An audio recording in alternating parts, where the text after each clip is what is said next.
Today we're in the somewhat remote little town of Uyuni, which is not very attractive as a place to visit, but we haven't come here for the town itself. We've come here for the amazing Uyuni salt flats. So we drive on the highway for about half an hour outside of town. There you can see the edge of the salt flats.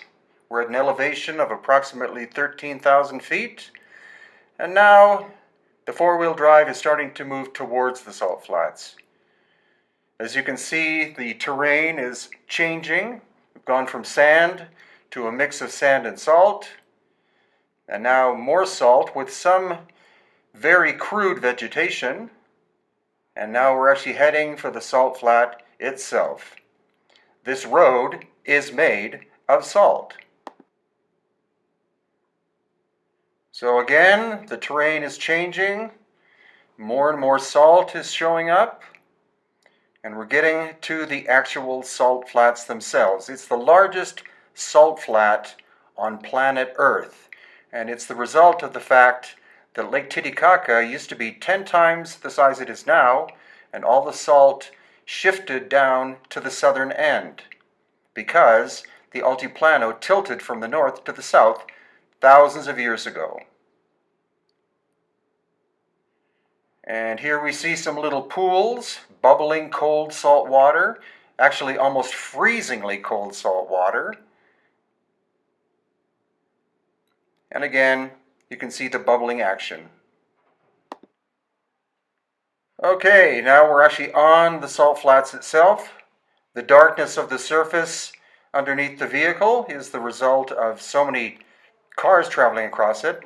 And here's some strange guy in the middle of nowhere.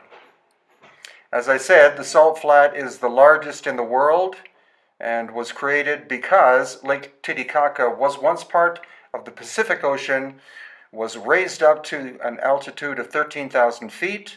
Then the Altiplano tilted, and the result was that all of the salt water headed south, and eventually the water evaporated, resulting in this deposit of crystal salt, which is about, as far as I can tell, something like at least 10 meters deep, which is over 30 feet.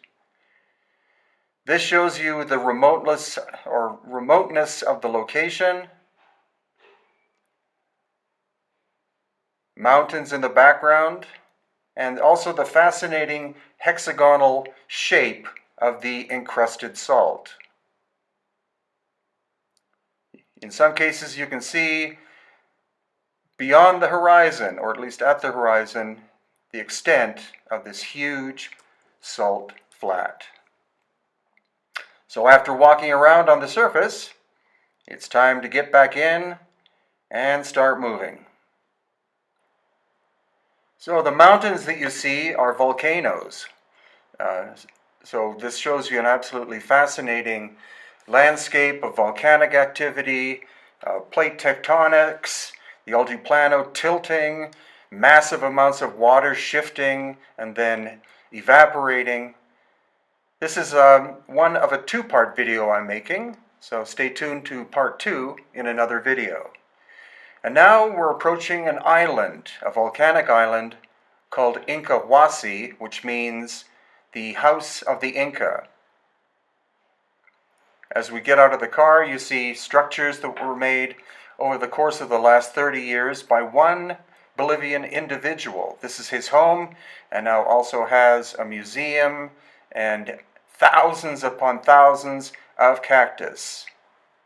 You see the multiple buildings?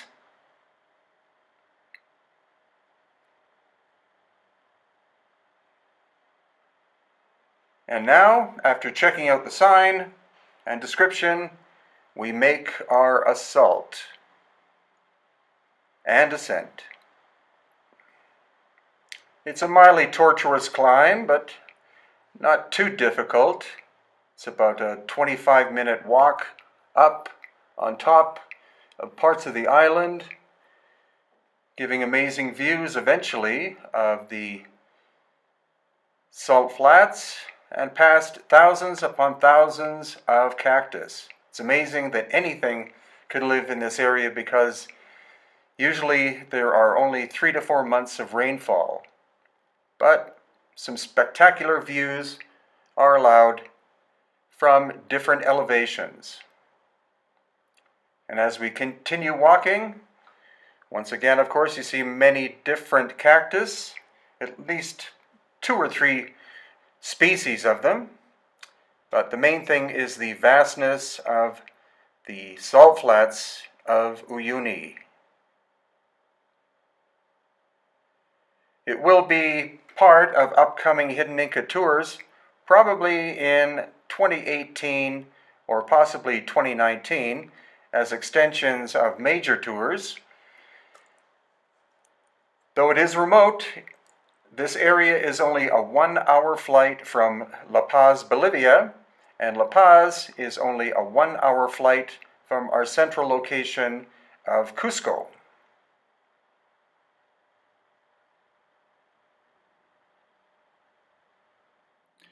Our journey begins close to the Uyuni salt flats, and we're heading towards ancient cemeteries that we've heard are located in the foreground. As you can see, the vegetation here is very primitive and very dry area. So we go inside this first cave, and you can see there are some interesting artifacts inside of it, but no actual human remains. But then we're guided towards what looks like a house, and is in fact a ceremonial cemetery structure made out of ancient coral. So this was part of an inland sea, and prior to that, it was part of the Pacific Ocean that got uplifted.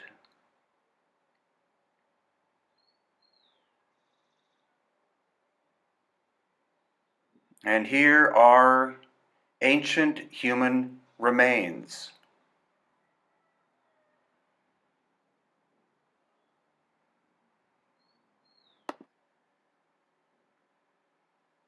Though generally referred to as the Aymara culture, which actually is represented by the population of the area to this very day, it's more likely that these remains are of the Uruchipaya people, dating back at least 1,000 years. And here is a preserved puma.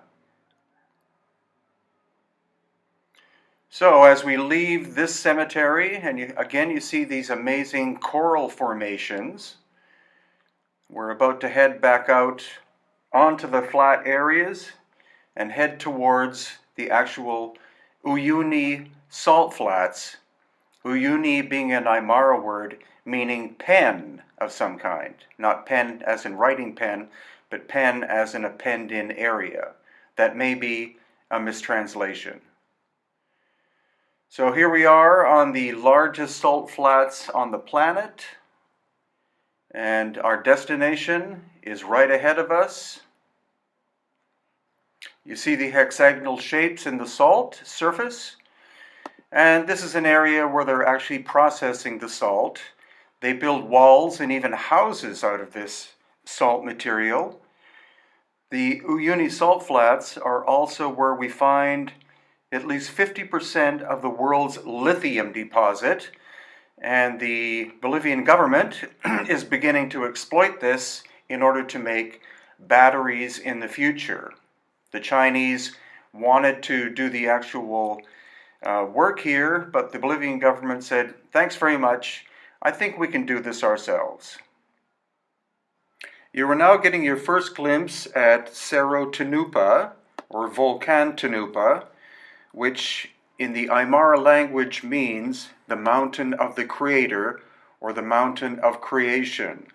It's a huge volcano rising above the salt flats at Uyuni, and it's here that we're going to explore another cave that supposedly has interesting human remains of antiquity and possibly elongated skulls.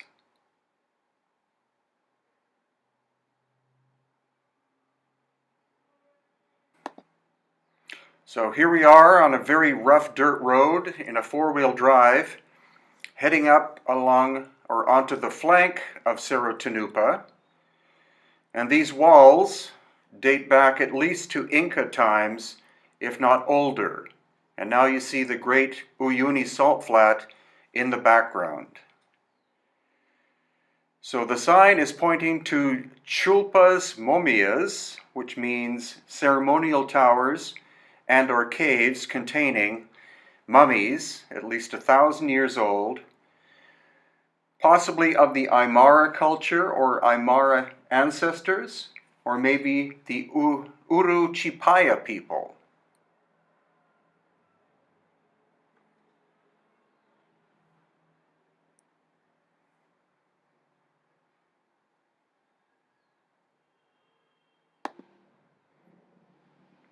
So as we walk along this ancient path, again in the background, you can see that there are walls, again going back at least to the time of the Inca, or quite possibly even older, 1,000 or 2,000 years old, of the Aymara or Uruchipaya people.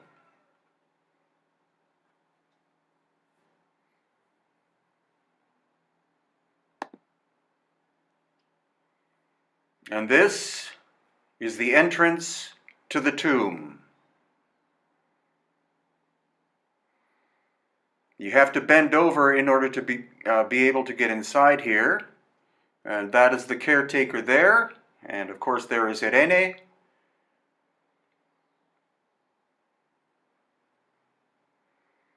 And then this is our first mummy. With black hair. It's a complete skeleton. Has a somewhat elongated skull, as you can see.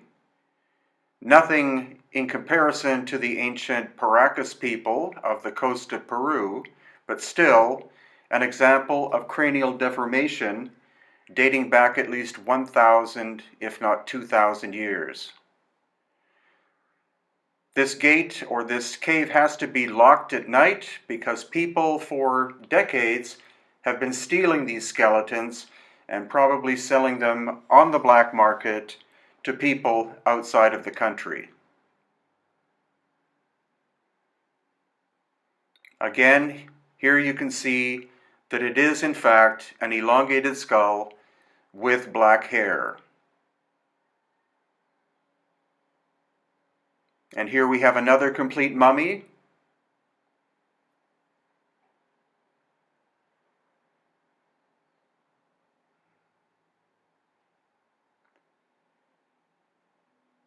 And as we look back at Cerro Tupa, and then forward to the salt flats, it's time to leave and continue this adventure.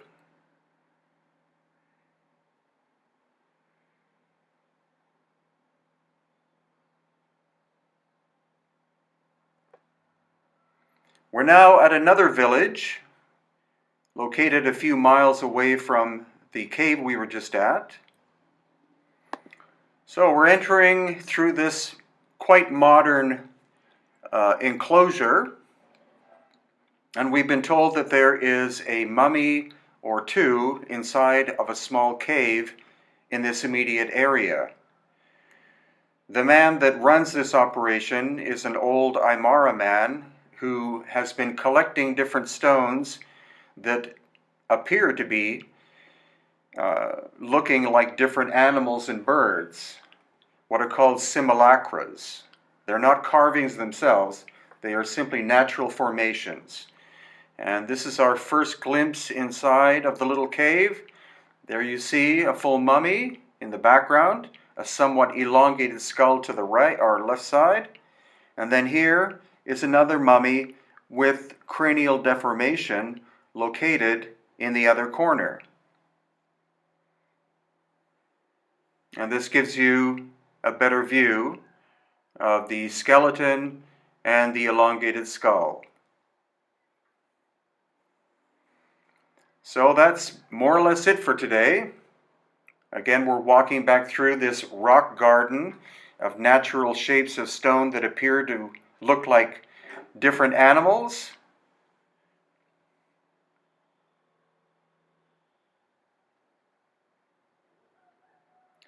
And a copy of one of the figures in stone found at Tiwanaku in Bolivia. And now heading back to the hotel on the long expanse of the Uyuni salt flats, the largest salt flats in the world. Again, you can see the hexagonal design in the surface of this natural formation. And this salt flat was created when Lake Titicaca, which used to be seawater, was 10 times the size that it is now.